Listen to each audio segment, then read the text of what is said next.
임목사와 함께하는 영성 산책, 오늘이 마지막 시간이에요. 5번째 강의는 오늘을 사는 영성입니다. 따라해 봅시다. 오늘을 사는 영성, 일상 영성이라고 하죠. 우리는 하나님 앞에 매일 하루하루를 선물로 받고 있습니다. 어제 하루를 살았다고 해서 오늘 우리에게 주어지는 하루가 당연한 게 아니에요. 누구나 자기에게 주어진 시간을 살아갑니다. 그것을 우리는 일상이라고 그래요. 일상이 있고 일상성이라는 말이 있습니다. 차이가 뭐냐면 일상은 날마다 반복되는 생활을 일상이라고 그래요. 어제 살았던 하루, 그리고 오늘 우리가 살아가고 있는 이 하루가 일상이죠. 그런데 하루는 똑같이 주어지는데 이 하루를 살아가는 모습이나 또는 이 하루를 대하는 태도, 생각은 서로가 다 다르죠. 그렇게 하루를 살아가는 생각, 태도 이런 것들을 일상성이라는 말로 하는데 일상성의 사전적 의미를 보면 날마다 반복된다라는 의미가 있어요.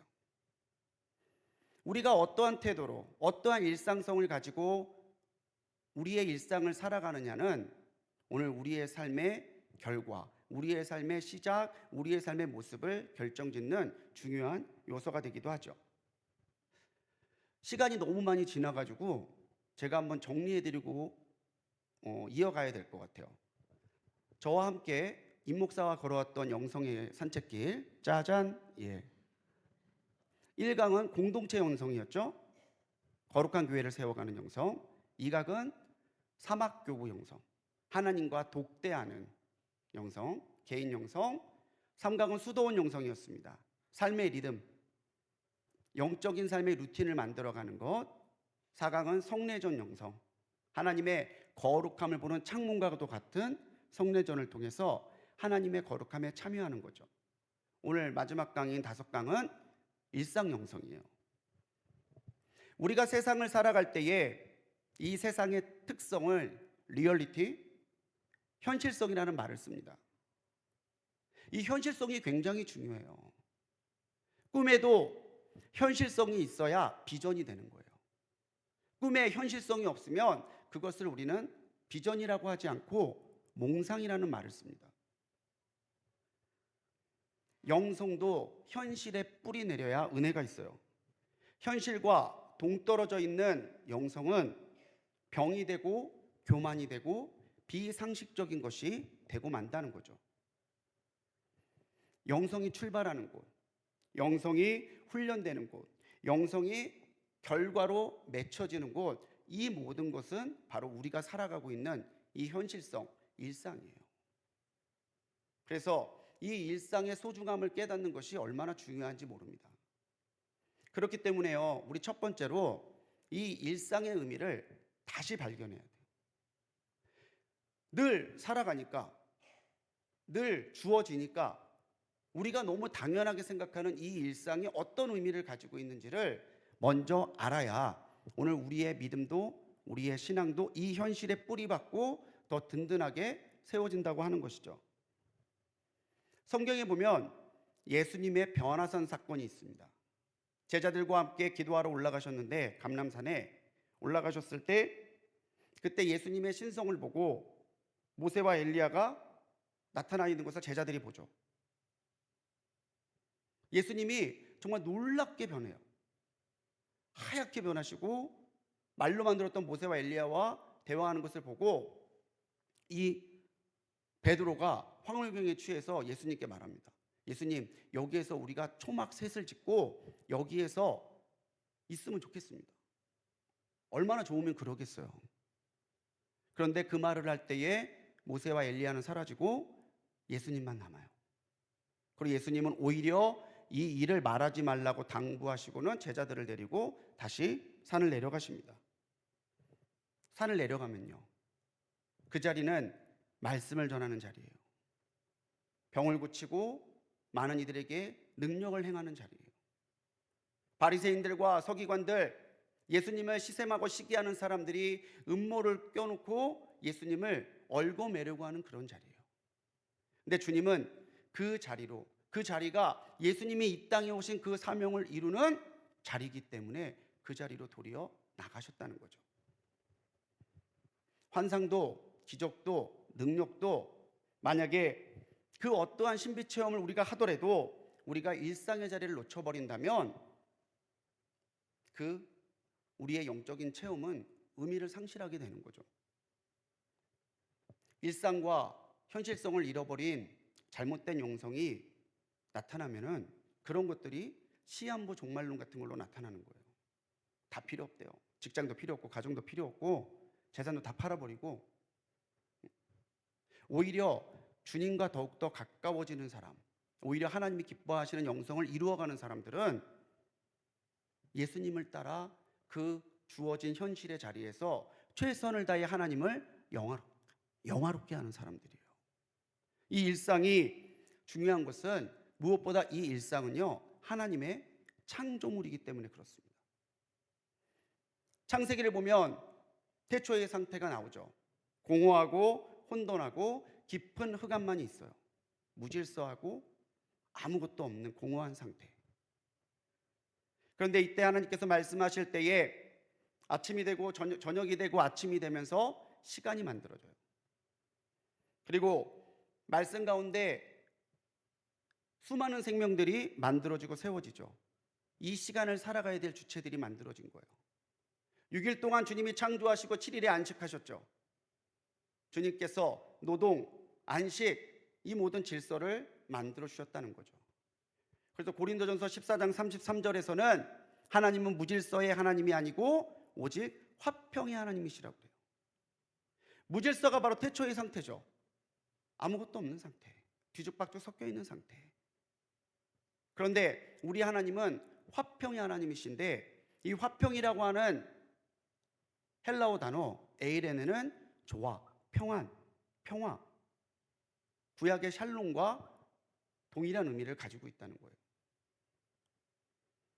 하나님께서 그 일상을 창조하시고 그 일상을 우리에게 선물로 주셨어요. 오늘 우리는 선물 같은 하루를 살아가는 거예요. 그런데 우리는 이 선물을 누리면서도 귀한 줄 모르죠. 선물 줬는데 감사한 마음도 없고 귀한 줄도 몰라요. 그럼 다음부터 선물하고 싶으세요? 얄짤없고 국물 없는 거죠. 내가 사는 이 하루 하나님이 창조해 주신 귀한 선물이에요. 지금 우리가 살아가고 있는 일상이 왜 중요합니까? 일상은 중요해요. 우리 흔히 시간을 과거와 현재와 미래로 나누죠. 근데 이 중간이 딱 현재예요. 과거는 기억으로 현재와 연결되고 미래는 소망으로 현재와 연결이 돼요. 과거가 기억으로 나타나는 곳, 현재죠. 미래가 소망으로 바라봐지는 곳, 현재예요. 그래서 우리들은 과거를 할 때에, 기억할 때에 감사함으로, 미래를 소망할 때에 믿음으로 바라보아야 되는 거죠. 그 중심이 바로 내가 지금 살고 있는 이 시간, 바로 오늘 일상이에요. 오늘 13절 말씀에서 히브리서의 기자는 오늘이라고 일컫는 동안 오늘에 대해서 강조해요. 바로 지금이 바로 하나님 앞에 헌신하고 하나님의 은혜를 누릴 때라는 거죠. 성령님의 역사는 늘 지금부터예요. 바로 지금 주님과 함께 결단하고, 바로 지금 주님의 손을 붙잡고 일어서고, 바로 지금 주님을 위하여 헌신하는 것, 바로 이 현재가 하나님이 역사하시는 순간이라고 하는 거죠. 그래서 고린도후서 6장 2절의 말씀에서 보면은 보라, 같이 읽습니다. 시작. 보라, 지금은 보라, 구원의 날이로다. 언제가? 지금. 바로 이 순간이 지금. 바로 이 순간이 바로 은혜 받을 때고, 바로 이 순간이 하나님 앞에 구원받을 날이라는 거예요. 그래서 사탄은요, 늘 다음에라는 말로 유혹해요. 기도해, 다음에. 헌신해, 다음에. 사랑해, 다음에. 이럴수록 은혜와 결심은 사라집니다. 이럴수록 게으름과 무뎌짐이 우리 가운데 나타나게 되죠. 점점 우리의 영성이 둔해지는 거예요. 여러분 그거 아십니까? 우리 인생에 있어서 지금이 가장 젊을 때예요. 우리 가끔 그런 얘기 하잖아요. 10년만 젊었어도. 근데 기억해 보세요. 생각해 보세요. 10년 후에 부러워하는 날이 오늘이에요. 우리 옆에 있는 분들과 인사합시다. 좋을 때다. 좋을 때다. 예. 지금이 가장 좋을 때예요. 이 일상의 중요함을 놓치지 않고 잡아가시기 바랍니다. 그래서 이런 일상성을 영성으로 세워가는 것이 우리 일상 영성이 필요해요. 여러분들의 삶의 태도, 일상성이 하나님 보시기에 합당한 영성이 되어가야 된다는 거죠. 이 성도의 일상성에 있어서 가장 중요한 게 정체성이에요. 나는 누구인가? 정체성이라는 영어 단어는 아이덴티티를 쓰죠. 이 아이덴티티는 합성어입니다. 라틴어로 에센티타스, 이게 본질이라는 뜻이에요. 에센티타스, 반복하다, 이든 티뎀, 이든 티뎀, 이러면 반복하다예요. 우리의 본질이 뭡니까? 우리의 본질은 하나님의 자녀라는 게 우리의 본질이에요. 하나님이 창조하셨고 예수 그리스도의 보혈로 구원받았고 성령님이 지금도 동행해 가시는 하나님의 자녀, 그게 우리의 본질이에요. 근데 이 본질을 계속해서 되새기고 반복하고 떠올리고 그렇게 해가는 것이 영성훈련이라는 거예요. 그러니까 영성훈련이 거창한 게 아니에요. 내가 누구인지를 계속해서 기억해가는 것이 영성훈련의 가장 본질이에요. 기본이에요. 일상성을 영성으로 바꾸어가는 과정에 중요한 게 있습니다. 습관이에요. 3살 버릇. 예, 그런 것 같아요. 더 무서운 게 뭔지 아세요? 제 습관이 자녀들한테도 가더라고요. 한번 셋이 나란히 앉아갖고 TV 보는데 뒤에서 아내가 그러는 거예요. 왜? 그러니까 뒤통수가 어쩜 그렇게 똑같니? 근데 자녀들이 제가 하는 습관을 따라하더라고요. 영성훈련에 있어서 가장 중요한 게요, 거룩한 습관을 몸에 배게 하는 거예요. 습관은 본질을 되새기는 반복에서 우리에게 거룩한 습관으로 주어집니다. 도펴볼까요? 우리의 정체성을 하나님과의 관계 속에서 내가 하나님의 자녀라고 되새겨요. 이것을 반복하면은 습관으로 우리에게 나타납니다. 잘못된 습관이 우리에게 나타난다면은 하나님의 자녀라는 본질의 정체성에서 이거 아니야 라는 마음이 우리에게 주어져요. 성령님의 감동으로. 그러면 절제해야죠. 내가 그래도 예수 믿는 사람인데 이렇게 해야지. 그런 감동이 우리에게 있을 때 우리가 그것을 반복해서 힘써서 하면은 그게 우리에게 습관으로 나타나는데, 이 거룩한 습관을 보고 우리에게 거룩한 습관이 나타나는 것을 보고 예수님을 믿지 않는 사람들은 예수님을 봐요. 눈에 보이지 않는 하나님이시지만 하나님 믿는 사람들은 저렇게 사네. 우리의 삶, 우리의 몸에 배어있는 거룩한 습관을 보고 하나님을 믿는 사람들은 저렇게 하는구나. 저런 사람들이 영광 돌리는 하나님이 이런 분이구나. 세상 사람들은 우리를 통해 하나님을 본다는 거죠. 그것이 뭐냐? 반복이에요. 반복. 한 번 기도하고 마는 게 아니라 계속 기도하는 거. 한 번 성경 읽고 마는 게 아니라 계속해서 성경 보는 거. 한 번 헌신하는 게 아니라 계속해서 헌신하는 거. 이 반복과 지속이 우리 삶에 있을 때 우리가 우리의 일상 가운데서 하나님의 거룩한 습관을 받고 하나님의 깊은 영성들을 이루어가게 되는 거죠. 그래서 영성훈련은요, 거룩한 습관은 힘쓰고 악한 습관은 절제하는 과정이에요. 나도 내가 볼 때 마음에 안 드는 구석이 있잖아요. 사실 내가 나를 찬찬히 들여다보면 내가 어디에 힘써야 되고 내가 어디에 절제해야 되는지가 드러나고 나타나요. 예수님도 거룩한 습관이 있는 분이셨죠. 누가복음 22장 39절 말씀에서 보면 같이 읽습니다. 시작. 예수께서 나가사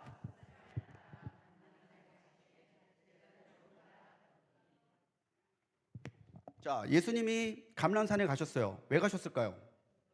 등산 좋아해서? 제자들한테 오늘 주말은 등산이다 그랬을까요? 기도하러 가셨어요. 근데 이 습관에 따라라는 말을 원문의 의미를 찾아보면 에도스라는 단어를 쓰는데 규칙, 관습이라는 뜻이 있어요. 그러니까 주님은 한번 이례적으로 뜨문뜨문 이벤트처럼 기도하셨던 분이 아니라 거룩한 규칙, 관습과 습관에 따라서 기도하셨던 분이라는 거예요. 본질을 인식하고 그 본질을 지키기 위해서 거룩한 것에 힘쓸 때 우리에게는 거룩한 습관이 되고 그 습관이 우리에게는 영성으로 나타나요.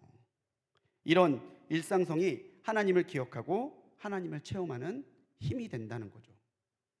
자, 이렇게 우리의 일상이 중요함, 그리고 일상을 대하는 우리의 일상성을 만들어가는 것이 우리에게 거룩한 습관으로 배워지는 것, 우리의 본질을 되새기는 것이라는 것을 우리가 알게 됐죠. 그러면 이런 걸 가지고 우리의 일상 가운데 오늘을 하나님이 기뻐하시는 영성의 자리로 만들어 가려면 어떻게 해야 될까요? 이 영성 훈련에 대해서 우리는 일상의 영성을 이루어가는 훈련이 필요해요. 그게 우리의 영적인 훈련이죠. 영성 훈련으로 가톨릭을 갱신하려고 했던 사람이 있습니다. 로욜라라는 곳에 있었던 이냐시오라는 사람이에요. 근데 이냐시오라는 이 사람은 기독교 신학에도 굉장히 많은 영향을 끼쳤던 사람입니다. 근데 이 사람이 영성 훈련을 5가지로 정의하고 있어요. 매일의 영성 훈련을. 첫 번째는 나에게 주신 선물에 감사하기예요. 감사. 은혜 떨어지면 제일 먼저 떨어지는 게 뭔지 아세요? 잘하시네. 예. 은혜 떨어지면 뭐가 제일 먼저 떨어질 것 같으세요? 감사가 떨어져요. 주일에도 담임 목사님 말씀하셨잖아요. 에이 또 단팥빵이야 그런다니까요. 만나 먹을 때 이스라엘 백성들이 뭐라고 그랬어요? 이 박한 식물이라고 그래요. 만나 줄 때 좋아할 때는 언제고. 그래서 오늘 우리 삶에서 내가 감사를 잃지 않도록 감사하는 게 중요하다는 거예요. 두 번째는 죄를 알고 죄에서 멀어지도록 내게 은혜 달라고 은혜를 구하는 거예요. 세 번째는 나의 말과 행동이 거룩한지 성찰해 보는 거죠. 네 번째는 하나님 앞에 용서를 구하는 회개의 삶을 살아가는 거예요. 죄를 보고 성찰해 봤더니 죄가 있어요. 그럼요, 하나님 앞에 회개해야죠. 주님, 아직도 내게 이런 잘못된 부분이 있습니다. 주님 잡아주십시오. 그렇게 되면은 회개는 단지 생각에서 그치는 게 아니라 행동까지 나가야 돼요. 뉘우치는 건 회죠. 대부분의 사람들이 회에서 그쳐요. 그러니까 변화가 없죠. 고칠 개까지 나가야 돼요. 그래서 하나님의 은혜를 의지하고 잘못된 삶을 포기하는 결단이 우리 삶에 있어야 된다는 거예요. 우리의 영성은 저절로 성숙해지지 않습니다. 자극하고 노력하고 반복해야 돼요. 그게 훈련이죠. 이러한 과정 속에서 우리의 삶에 하나님이 기뻐하시는 영성을 세워가려면 무엇보다 우리의 삶에 하나님을 먼저 초청해야 돼요. 첫 번째 단계는 하나님을 초청하는 거예요. 하나님 오시옵소서. 자, 예수 그리스도를 믿는 순간, 예수님을 나의 구주로 받아들이는 순간에 주님께서는 그 사람에게 거룩하게 구별하시고 함께 해주세요. 나와 동행하시는 하나님. 그게 뭐죠? 초성 퀴즈도 아니고 임마누엘이에요. 그러니까 하나님이 우리의 삶에 떠나 계신 분이 아니에요. 내가 예수님을 믿음으로 나갈 때 이미 하나님은 우리와 함께 하시고 우리 안에 내주하세요. 초청한다라는 건 뭐겠어요? 하나님이 나와 함께하고 계심을 발견하는 거예요. 그래서 우리의 삶 가운데 하나님 앞에 주님을 부르는, 주님을 초청하는, 주님을 발견하는 포인트들을 만들어야 되는 거죠. 가장 좋은 방법은 새벽 기도예요. 하루를 주님을 기억하고 시작하는 하루가 똑같겠습니까? 그 일상이 어제 살았던 일상과 똑같겠어요?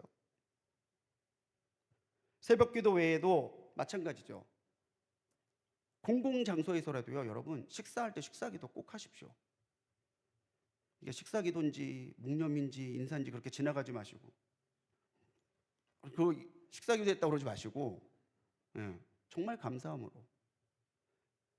삶에서 중간중간 성경을 읽는 타임들을 만들어 둔다든지, 아니면 나만의 짧은 기도문을 만들어 보시는 것도 좋아요. 이걸 화살 기도라고 그러거든요. 저도 화살 기도가 있어요. 나를 긍휼히 여기시고 내게 은혜를 베푸사 하나님의 역사를 보게 하옵소서. 이게 제가 하루에 몇 번씩 되뇌이는 저의 화살 기도문이에요. 그렇게 어떻게 만드는지 모르겠는데요, 똑같이 하셔도 돼요. 제가 로열티 안 받을게요. 따라 하셔도 돼요. 나를 긍휼히 여기시고 내게 은혜를 베푸사 하나님의 역사를 보게 하옵소서. 아니면은 내게 주신 은혜를 정리해서 짧게 한 문장씩 만들어 보시는 것도 좋아요. 순간순간마다 하나님을 기억하는 포인트들을 만드시라는 얘기예요. 하루에 식사 3번이라도 기도하면 3번은 하나님을 기억하겠죠. 새벽에 기도하면은 하루에 시작부터 하나님을 기억하겠죠. 주무시기 전에 침상 기도하신다면 하루를 마무리하면서 하나님을 기억하시겠죠. 계속해서 그렇게 하나님을 부르는 타임이 필요하다는 거죠. 이사야 55장 6절 말씀에서 이사야는 말합니다. 너희는 여호와를 만날 만한 때에 찾으라. 가까이 계실 때에 그를 부르라. 찾으라, 부르라. 근데 이게 특별한 때가 아니라 우리의 일상 가운데서 반복돼야 되는 거예요. 계속해서 우리는 찾는 거고 계속해서 주님을 불러야 되는 거죠. 그래야 나와 함께 하나님이 동행하고 계심이 잊혀지지 않고 낯설지 않고 오늘 우리의 삶에서 계속해서 반복되는 하나님의 은혜로 나타나게 된다는 거예요. 두 번째, 순종으로 실천하는 거예요. 자, 실천하는 게 중요한데 무엇으로 실천하는 게 중요하다고요? 순종으로.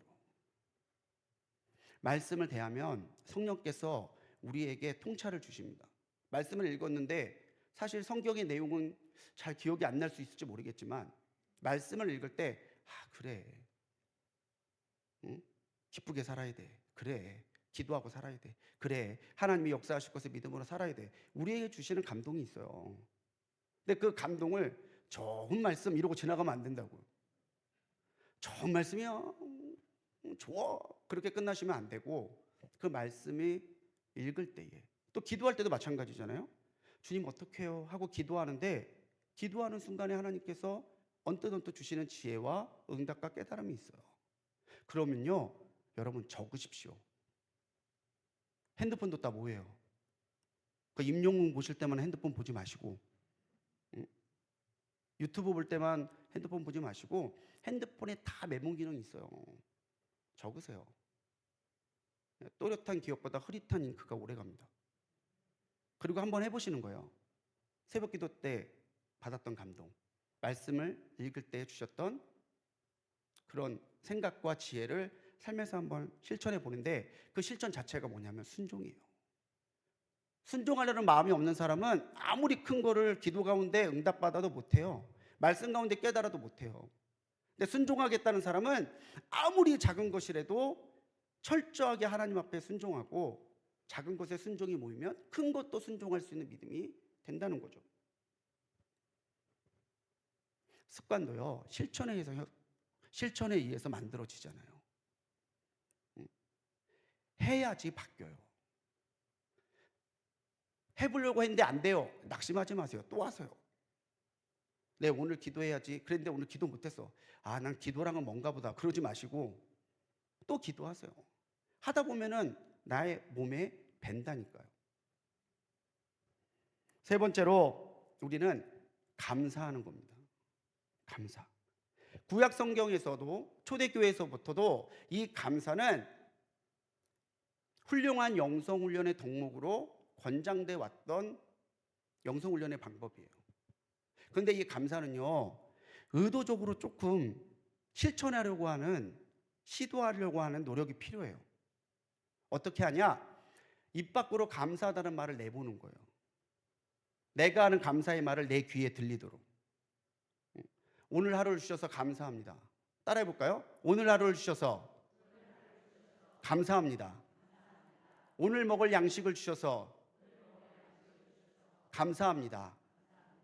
불꽃교회에 보내주셔서 감사합니다. 이렇게 감사의 제목들을 찾고 생각만 하지 마시고 입술 밖으로 말로 고백해 보시라고요. 내 귀에 들리도록. 그러면요, 나도 모르게 감사가 입에서 계속 나와요. 뭘 봐도 어우 감사해, 어우 감사해. 뭐가 그렇게 감사하냐? 라는 말을 들을 정도까지 우리 입에서 감사가 나오게 돼요.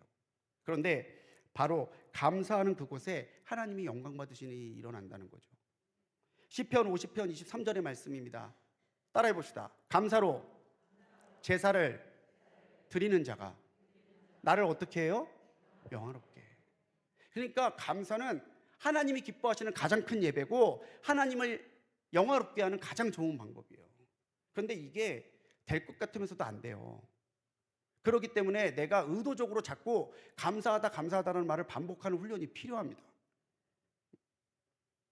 감사하기 때문에 감사하는 건요, 안 믿는 사람도 해요. 근데 그럼에도 불구하고 감사하는 것은 하나님의 섭리를 믿고 하나님을 사랑하는 사람만이 할 수 있는 믿음의 모습이에요. 자꾸 감사합니다 입으로 하십시오. 누가 좀 주면은 감사해 그러세요. 뭐 이런 거를 15,000원씩이나 주고 먹냐 이러지 마시고.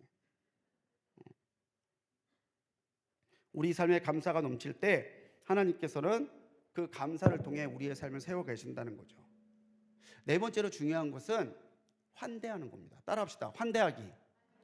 예, 다른 사람을 사랑으로 따뜻하게 받아주는 거예요. 이 환대는 수도원 영성뿐만 아니라 우리 기독교 영성에서도 강조되어 온 영성의 모습이에요.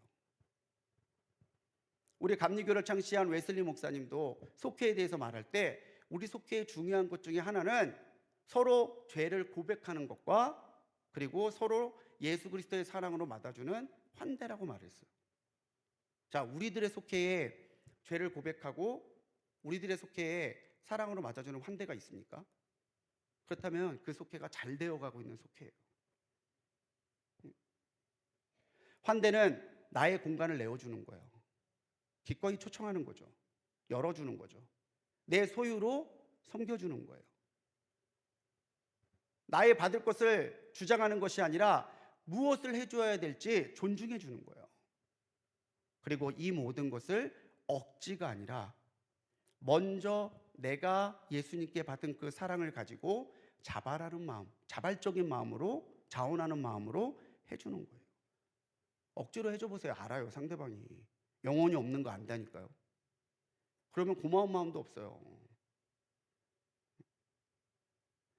우리의 삶에 예수님께서 이미 주셨어요.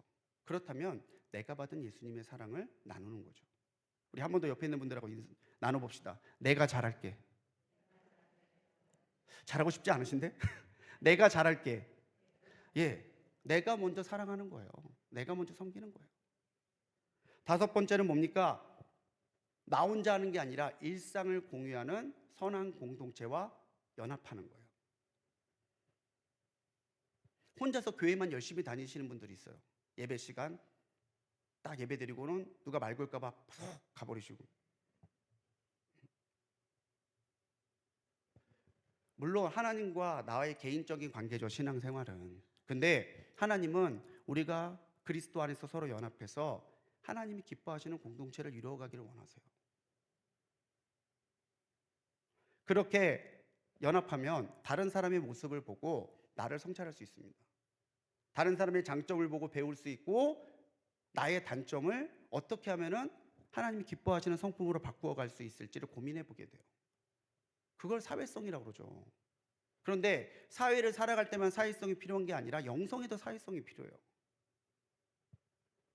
깊은 영성의 사람은 혼자서 틀어박혀 갖고 기도만 하는 사람이 영성 좋은 사람이 아니라 다른 사람들과의 관계도 건강해지는 사람이 진짜 영성 있는 사람이에요. 그래서 제가 한번 말씀드렸잖아요. 내가 나타날 때 주위가 밝아져야 된다니까요. 왔는데 권사님 이래야지. 왔어. 조용히.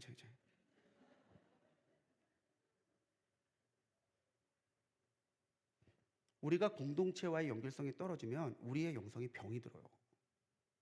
자꾸 교제하시고 자꾸 나누시고 자꾸 섬길 수 있는 자리마다 함께 하시는 여러분들이 되시기 바랍니다. 그렇기 때문에 연구도 보면 그렇대요. 다이어트도 혼자 다이어트 하는 사람보다 같이 다이어트 하는 사람이 성공할 확률이 40%가 높대요. 난 이상하게 물만 먹어도 살쪄. 뭐를 물처럼 드시는지 모르겠지만, 예? 같이 해보시면은 모든 게 즐겁고 재밌습니다. 영성훈련도 마찬가지예요. 혼자 기도하는 것보다 같이 기도할 때 힘이 있어져요. 말씀도 혼자 묵상하는 것보다 같이 큐티할 때 은혜가 있어요. 우리가 그런 부분이 필요하다는 거죠. 히브리서 3장 13절을 새 번역 성경으로 보면 이렇게 번역을 하고 있습니다. 오늘이라고 말할 수 있는 그날 서로 권면하여 아무도 죄의 유혹에 빠져 완고하게 되지 않도록 하십시오. 그러니까 매일매일 오늘이라고 할 수 있는 그날에 서로 권면하라는 거예요. 권사님 우리 기도해. 집사님 우리 말씀 읽자. 성도님 우리 교회에서 이렇게 모여보자. 그렇게 연합하는 그 건강한 관계, 영적인 건강한 관계 속에서 우리의 영성들은 더욱더 풍성해진다는 거예요. 마지막으로는 노동과 경제를 하나님 앞에 묻는 겁니다. 노동, 일하는 모든 것들을 통칭하는 말이죠. 노동은 신성한 거예요. 그래서 노동은 수도원 영성에 있어서도 기독교 영성에 있어서도 굉장히 강조되어 왔던 영성훈련의 모습이에요. 일하지도 않는 사람은 뭐 하지도 말래요? 먹지도 말래요.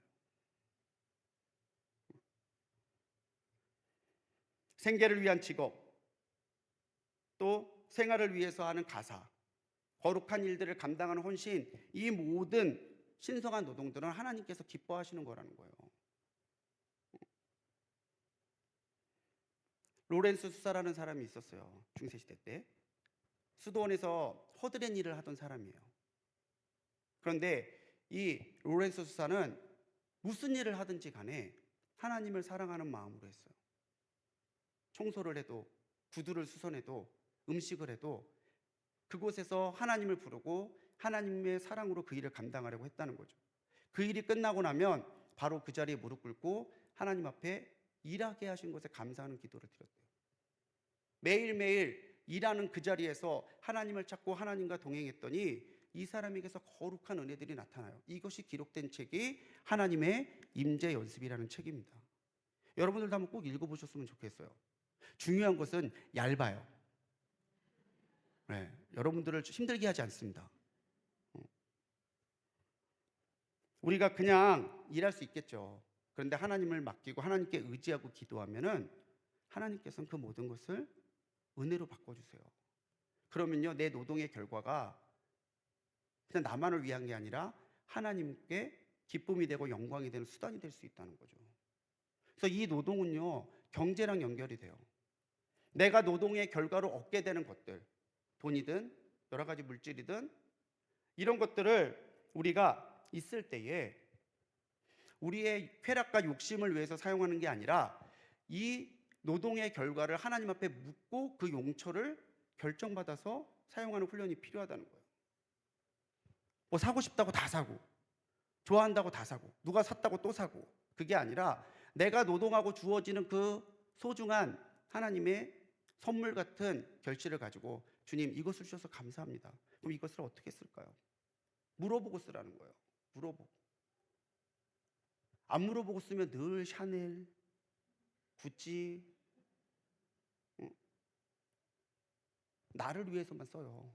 그런데 하나님을 물으면 쓰면은 하나님께서는 그 노동의 결과를 쓰고 나눔에도 하나님의 영광이 되도록 바꾸어 주셔요.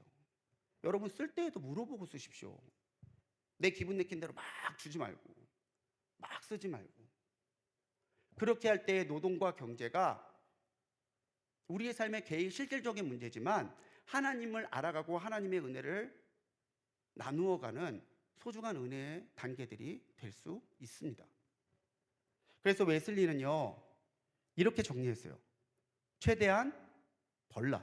내가 할 수 있는 만큼 벌어. 버는 게 잘못된 게 아니에요. 최대한 저축해라. 최대한 사용해라. 이 사용이라는 말에는 하나님과 드리고 이웃과 나누라는 말이 담겨 있죠. 오늘 우리는 노동을 어떻게 생각하고 있습니까? 어우 지긋지긋해. 아침 먹고 설거지했는데 또 설거지야. 아, 어제 출근했는데 오늘이 월요일이라니 어우 힘들어. 그 생각 그렇게 살아가시나요? 노동도 하나님과 동행하면 거기에서 하나님이 주시는 은혜와 기쁨이 있어요. 경제도 내가 주관하는 게 아니고 하나님의 뜻대로 사용할 때 우리는 돈에 예속된 사람들이 아니라 돈을 다스리는 사람이 돼요. 우리의 삶이 이런 모습들로 매일매일을 채워가기 시작하다면요, 오늘 우리의 일상은 반복되는 무상한 삶이 아니라 하루하루가 은혜로 가득한 기쁨의 순간들로 채워질 수 있다는 거죠. 여러분, 하나님 앞에 늘 하나님을 부르십시오. 감사하십시오. 그리고 하나님께서 주신 그 가운데 내게 주신 은혜로 환대하시고 공동체와 함께 하시고 내게 주신 것으로 일하고 그 일한 기쁨의 결과를 가지고 나누십시오. 하나님의 뜻대로. 그러면요, 우리의 삶이 얼마나 빛나는 보석과 같은 하나님이 주신 선물인지를 다른 누구가 아니라 내가 알게 돼요. 내가. 오늘 히브리서의 기자는 그렇게 살라고 말하고 있습니다. 14절 말씀이에요. 같이 읽겠습니다. 시작. 우리가 시작할 때에 확실한 것을 끝까지 견고히 잡고 있으면 그리스도와 함께 참여한 자가 되리라. 아멘. 시작하고 끝나는 것 오늘입니다. 그리스도와 참여하는 것 오늘이에요. 그렇게 시작한 것을 끝까지 견고히 잡고 있다면 오늘 우리는 우리의 삶 가운데서 그리스도와 함께하게 하시는 하나님의 은혜를 체험하고 사는 참된 영성의 삶을 살 수 있게 된다는 거죠. 오늘을 가볍게 여기는 사람 치고 깊은 은혜가 있는 사람 저는 보지를 못했어요. 오늘을 소중히 여기시고 오늘을 허투루 보내지 마시고 오늘을 하나님의 기쁨이 되게 살아가십시오. 사랑하는 성도님들, 정리하겠습니다. 이제 일상을 다시 보십시오. 나의 일상을. 일상에서 하나님을 지속적으로 체험해 가십시오. 나 혼자가 아니라 우리 함께 믿음으로 하나 된 형제 자매들이 함께 주님을 향해서 나가는 연합이 우리에게 삶에 있어야 돼요. 그러면요, 나의 일생은 무의미한 반복이 아니라 은혜에서 은혜로 이어지는 역사의 현장이 되는 것을 체험하실 수 있을 줄 믿습니다. 오늘을 그렇게 주님과 함께 믿음의 형제 자매된 우리 공동체의 소중한 사람들과 함께 거룩하고 기쁘게 채워가는 우리 성도님들 되시기를 주님의 이름으로 간절히 축원합니다. 기도하시겠습니다.